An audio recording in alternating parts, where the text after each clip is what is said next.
रहने के लिए एक बच्चा मजबूर है और वो कहता है कि अगर मैं तालाब से निकला तो मैं मर जाऊंगा। जी हाँ, दरअसल हम आपको बता दें कि एक ताजा मामला वेस्ट बंगाल से निकलकर सामने आया जिसने सभी को हैरान कर दिया। जहां ये बच्चा जिद करता है कि मुझे तालाब में रहने दो, अगर मैं इससे निकला तो मैं मर जाऊंगा। इस खबर में हम आपको पूरी घटना विस्तार से बताएंगे और यह भी बताएंगे कि ऐसा क्या कारण है कि बच्चा तालाब में रहना चाहता है। नमस्कार, आप देख रहे हैं न्यूज़ पीआर और मैं हूं आपके साथ ऋतु। 16 साल का एक बच्चा जिसकी जिंदगी पढ़ाई लिखाई खेल कूद तक सीमित रहनी चाहिए, वो बच्चा तालाब में रहना चाहता है। जी हाँ, दरअसल हम आपको बता दें कि वो बच्चा हमेशा से उसे पानी से ज्यादा लगाव रहा और वो बार बार जो है वो तालाब में जाकर रहता था, कभी 1 दिन, कभी 2 दिन, लेकिन अब धीरे-धीरे करके वो 7 दिन तक उस तालाब में रह जाता है। दरअसल 16 साल का इकबाल इन दिनों अपनी कहानियों को लेकर एक बार सुर्खियों में बन गया है। 1 दिन, 2 दिन मान सकते हैं, लेकिन वो बच्चा अब 7-8 दिन तक तालाब में रह जाता है।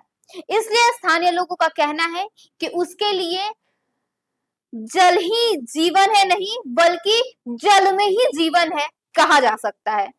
जी हाँ, दरअसल हम आपको बता दें कि मामला पश्चिम बंगाल के मुर्शिदाबाद जिले का बताया जा रहा है। स्थानीय लोगों का कहना है कि पिछले लगभग 5 वर्षों से इकबाल घर छोड़कर शहर के तमाम तालाबों में दिन रात तैरते हुए रहता है। यह ना तो किसी शौक का परिणाम है और ना ही किसी रिकॉर्ड बनाने की कोशिश। इकबाल का कहना है कि उसके शरीर में लगातार जो है वो जलन होते रहता है और अगर वो पानी में जाकर लंबे समय तक रहता है तो उसके शरीर में जो है वो राहत मिलती है, उसे ठंडक मिलती है। इसलिए वो ज्यादा समय जो है वो तालाब में बिताना चाहता है ताकि उसके शरीर को ठंडक मिले और उसे सुकून की नींद। उसका दावा है कि उस पर जिन, परी या किसी अदृश्य शक्ति का साया है। जैसे ही वो पानी से बाहर निकलता है, शरीर में तेज जलन शुरू हो जाती है, जबकि पानी में उतरते ही उसे बड़ी राहत मिलती है। लगातार कई दिनों तक पानी में रहने के कारण उसके हाथ, पैर और पूरे शरीर की त्वचा जो है वो सफेद पड़ गई है।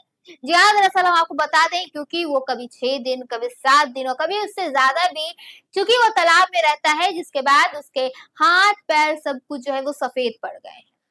उनके घर वाले उसके लिए इलाज करवाने के लिए सोचे, लेकिन आर्थिक मजबूती ना होने के कारण उसका सही रूप से जो है वो उपचार नहीं हो पाया। ऐसे में यह घटना जैसे ही सभी लोग जानने लगे, कई लोग उनकी मदद के लिए भी बाहर आए। स्कूल के स्टूडेंट्स भी उन्हें देखने के लिए बार-बार तालाब में जाते हैं। कोई बिस्किट देता है, कोई खाने की सामग्री देती है। ऐसे में इकबाल जो है वो चारों तरफ अब सुर्खियों में बन गया है ताकि वो इतनी-इतनी दिनों तक जो है वो तालाब में रह रहा है। अब ऐसे में इस पूरी घटना पर मेडिकल साइंस क्या कहती है, फिलहाल इस पर जांच जारी है। जो कुछ भी अपडेट निकल कर सामने आएगा हम अपने चैनल के माध्यम से जरूर बताएंगे। फिलहाल के लिए बस इतना ही। ऐसे ही तमाम खबरों के साथ बने रहने के लिए देखिए न्यूज़ पीआर। धन्यवाद।